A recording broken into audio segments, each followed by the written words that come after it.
A pleasant and good afternoon to everyone. Today myself, Indrani with my classmates are going to present posters and models on the topic health and hygiene. The title of our project is The Greatest Wealth is Health. Here we are trying to spread awareness on hygiene, like try to participate on cleanliness drives held in our community or society, representing the model Swachh Bharat Abhiyan, and try to develop some good habits in you, like wake up early in the morning and go to sleep early at night.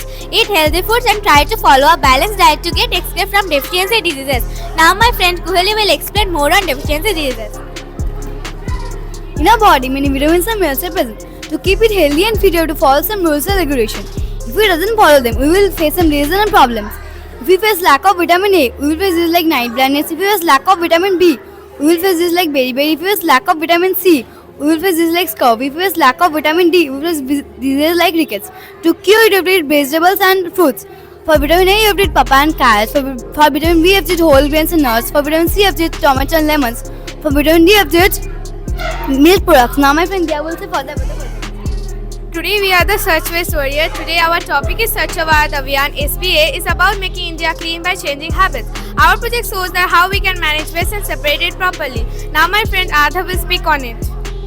So SBA Swachh Bharat Abhiyan are focusing on making India more clean. So for an example, if we take a jute bag and a plastic bag and bury them under the soil, we could see that the jute bag is slowly decomposing, whereas the plastic bag remains as is it. This shows that jute bag slowly decomposes, whereas the plastic bag remains as it is, and it creates such a mess. Now my friend Dia will speak more about the topic Atmanirbhar Bharat. Now focusing on the topic Atmanirbhar Bharat, we should not influence by the international things, especially the food we eat.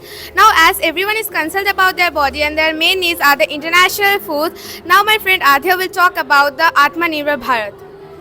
Due to influence of international fruits, our traditional ancient Indian fruits are not found properly within the India, whereas they have more nutritional value than those international fruits, such as guava has more nutritional value than dragon fruit, chiku has more calories than kiwi. Now my friend Ritu will speak more about on these topics. As earlier my friend discussed that we should lose dependency on plastic. We should actually lose all dependency on non-biodegradable things. The Swachh Bharat Abhiyan provides us essential framework for health and hygiene, which gives us ultimate fit and healthy body. And focusing on the topic Atmanirbhar Bharat, we should lose dependency on international resources if not really needed. Thank you. Everyone, in this pleasant day, we are gathered here to explain our science exhibition. Now my friend Rasdi will tell about the dustbin. Sir, we have made this science exhibit to keep our environment clean and to balance our ecosystem. The dustbin is automatical. When you will take any waste material in front of the dustbin lid will open automatically. Now my friend Onkur will explain what materials are used and how it works. In the sensor dustbin, we have used a battery, two boards, a switch and a motor and a sensor. The battery is connected to the boards and the boards are connected to the switch and the motor. That will help to open the lid of the dustbin. Now I will show how this will work. This is a waste material and we have to on the switch, and after on the switch, if we take this in front of the sensor, the dustbin will automatically open. Thank you, sir, for visiting our science exhibit. We have made this project so that our future generation could have a cleaner and more hygienic environment. Now, sir, please grant us good remarks that please give your own feedback that for what we have done in this project. Good morning, sir. This time we have made our project with the waste materials of our home. We have made 3 projects: hydroxide, air purifier and earthquake sensor. Hydroxide. When the water will fall from here, the blades will rotate and the shaft is connected with the turbine, which will make the turbine also move. And as more the flasks will cut, more electricity will be produced and we can use the electricity in this way. Next, the air purifier will be explained by my friend. This is the air purifier. Something works like this. When the propeller will move, then all the smoke that are coming here all the smoke will be taken away by the propeller, and some of the smoke will be settled down. You can see properly that there is no smoke here in this place. And the little dust particles and the harmful gases that are also here will be also filtered by this cotton. This takes out the clean air. In India, it is used in many places, like in malls and in many houses also.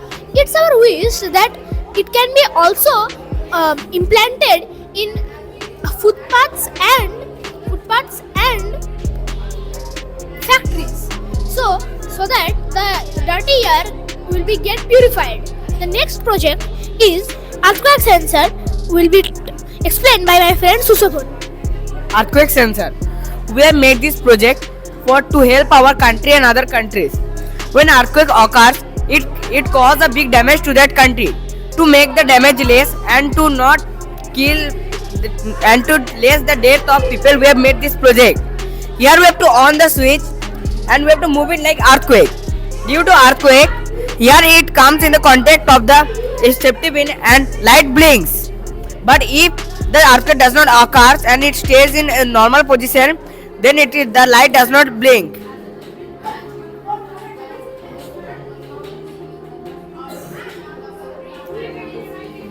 We have made this to take precautions when the earthquake comes. It is our opinion that it can be used in large cities. But for large cities, we have to use a big sensor and large amount of batteries. Thank you, sir. I am Ankush Maji from class 6B. My name is Kosta Mondal from class 6B. My name is Sushovan Mal from class 6B. Thank you for giving your precious time.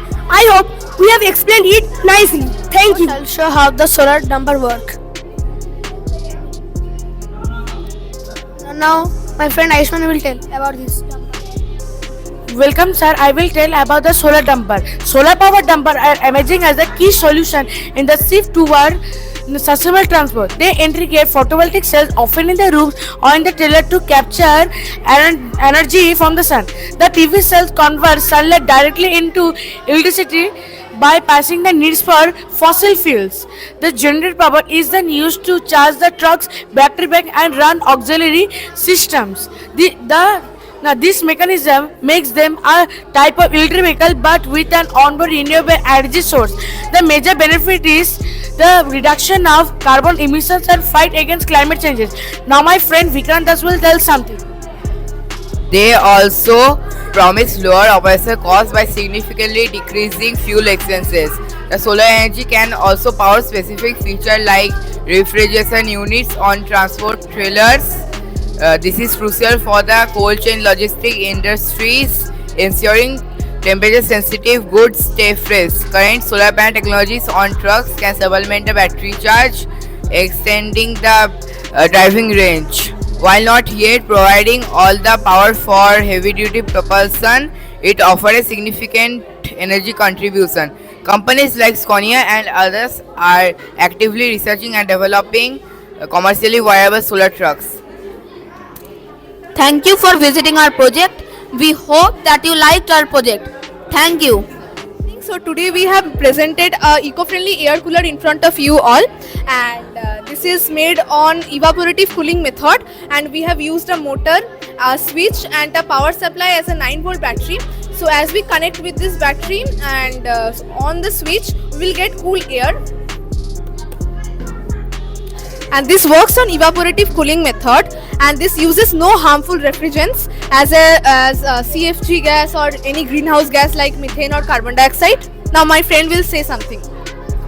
So now I will say the procedure of how to make this. So first we have took a jar and made a hole inside it. Then we have also made a hole in the lid so that we can attach the DC motor inside. Then we have connected the DC motor with the switch and also with the connector by an additional wire that is connected. Then we have put here some ice, and when we on the switch, the propeller or the fan starts to move and the hot air touches the cold ice, and from which the cold air comes from. This leads to the process of the evaporation cooling method. Now my friend will say you something. as it doesn't provide any harmful gas to the environment. So if we use it, our India will become a clean and greenery India. Now I am going to say what are the benefits of an air cooler. It is eco-friendly, energy efficient, improving air qualities, being affordable and portable. Now I'll tell the conclusion of the eco-friendly air cooler. The eco-friendly air cooler offers effective cooling with low energy use and minimal environmental effect. This is a cost-effective and sustainable alternative for cooling in a traditional system. Done.